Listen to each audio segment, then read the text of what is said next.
The reality is our lives have changed.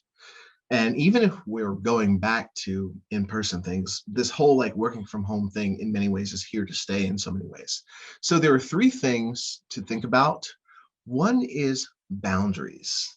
We have trouble with boundaries in our society because many of us weren't taught them. That's actually learning to put lines in relationships and putting your no where your no is and your yes where your yes is. This is with your spouse, your kids, your friend, your roommates, whoever you live with.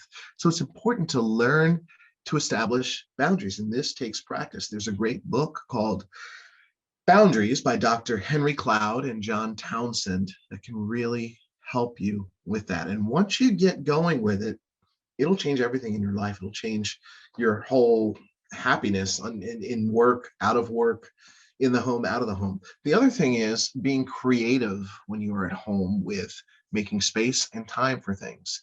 Maybe you're going to have to sneak out and pretend you have a phone call just to take a walk around the block for your self care. There's nothing wrong with that. The other thing I want to bring up is rituals when you work at home. I know for me, having to like separate like work and home. Well, what do they say? We're not even working from home. We're living at work. That's what I've heard.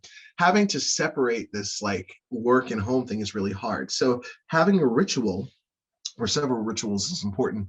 One that I use in my apartment in New York City is basically my desk is in the living room and it's a one bedroom apartment. So the way that I let myself know that the workday is over is at the end of the workday, I listen to some music, clean off my desk, and I slide my chair under the desk. That way, my brain knows the workday is over. And after that, if I need to just throw something on the desk, it's not even about work. It's just, a surface in the apartment that I can just throw something on. So it's really important, again, boundaries, being creative with your space and strategizing how to get what you need done and establishing clear rituals for yourself. So thank you for that question.